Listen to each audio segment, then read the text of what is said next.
palavra do Senhor Jesus, né? Confesso para vocês que serei bem sucinto em minhas palavras.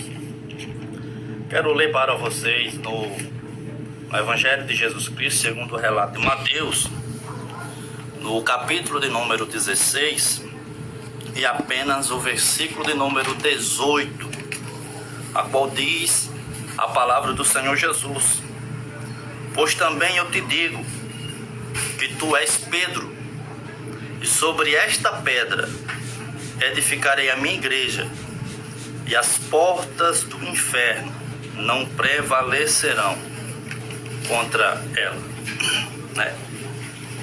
Esse aqui é um dos textos mais importantes da Bíblia Sagrada, cuja a interpretação correta irá garantir o futuro do cristianismo,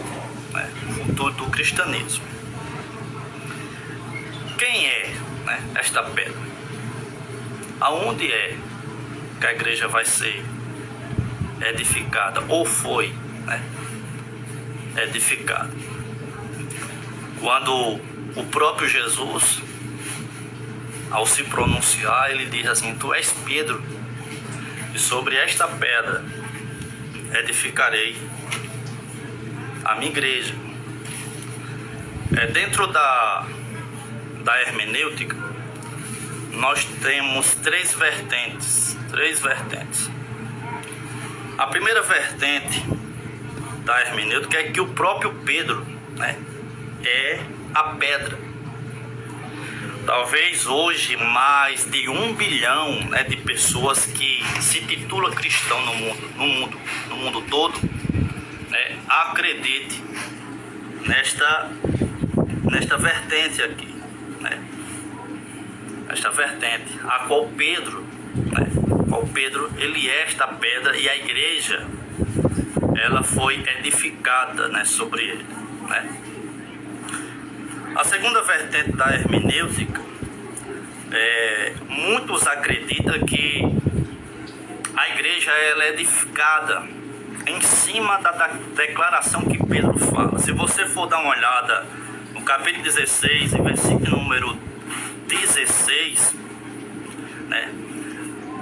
no versículo anterior, Jesus ele pergunta aos seus discípulos quem de fato os discípulos acreditavam que Jesus era. Mas Pedro, como ele gostava muito de falar e sempre tomar a dianteira, não gostava muito de pessoas que falassem na frente dele e depois ele falasse, ele gostava de falar primeiro, ele tinha aquele espírito de liderança. Então não é à toa que Jesus o escolheu para liderar a igreja primitiva, por este motivo, que ele tinha esse espírito de liderança.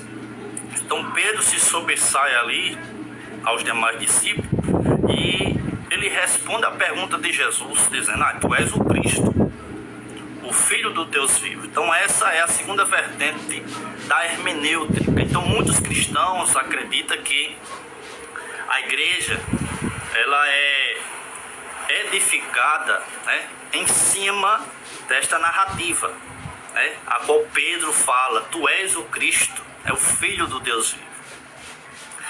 E a terceira vertente da hermenêutica é que o próprio Cristo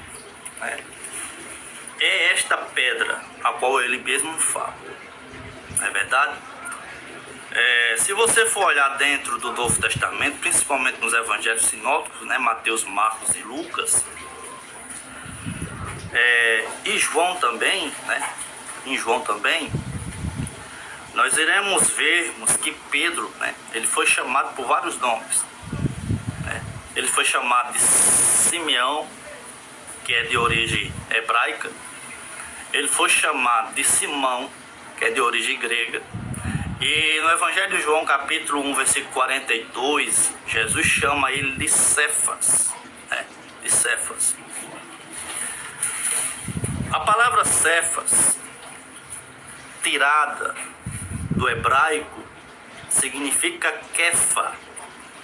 Esta palavra Kefa, traduzida em português, significa pedra ou rocha. Então é por isso que muitos cristãos, né, mais de 1 bilhão de cristãos no mundo, acredita que Pedro, ele é esta rocha a qual Jesus edificou a igreja por este motivo, por conta desse trocadilho que o nome de Pedro tem, né, sobre o significado de rocha ou pedra. Mas se você for pegar a palavra Kefa, que está no hebraico, e trazer para o grego, significa Petros. E a palavra Petros em português não traz nenhum significado a respeito de rocha ou pedra. Se você for pegar a palavra pedra ou rocha, né, para ver o significado desta palavra no grego, significa Petra e não Petros, né? Não Petros. A palavra Petros, traduzida em português, significa fragmento de pedra, né? Fragmento de pedra. Então, a terceira vertente da hermenêutica acredita, e eu também acredito, que a igreja, ela não foi edificada em Pedro. A igreja, ela foi edificada em Cristo, né? Quando Jesus diz: tu és Pedro, mas sobre esta pedra edificareis a minha igreja. A pedra, ela é a rocha maciça, ela é a maior parte. O fragmento é aquelas fagulhas de pedra que é tirado da rocha, né? Que é a parte maior, a parte maciça. E da onde foi que Pedro saiu? Saiu de Cristo, não é verdade? Pedro era discípulo e Cristo era o mestre. Então quando Cristo se pronuncia dizendo assim: tu és Pedro, e sobre esta pedra edificareis a minha igreja, e as portas do inferno não prevalecerão contra ela, Jesus estava dizendo: olha Pedro, tu és apenas um fragmento para que eu possa usar, mas sobre esta pedra, Jesus está referindo a si mesmo, tu vai edificar a minha igreja. Então esse é o verdadeiro significado, né, deste versículo aqui de Mateus 16, versículo de número 18, né? Então a interpretação correta deste texto, ele vai garantir o futuro do cristianismo, né? O futuro do cristianismo. Então era isso que Jesus estava querendo dizer para Pedro. Isto é que, se a igreja de fato, né, fosse alicerçada em Pedro, né, a igreja não estava alicerçada sobre a rocha. A igreja estaria alicerçada sobre a areia movediça. Por quê? Porque se você for olhar os textos, você vai ver, né, que houve falhas em Pedro. Não é verdade? Alguns teólogos afirmam que Pedro passou mais de 40 anos para de fato se converter ao Evangelho. Jesus o chamou para ser discípulo, andava juntamente com Cristo, mas Pedro não era convertido. Jesus fala a respeito disso aí.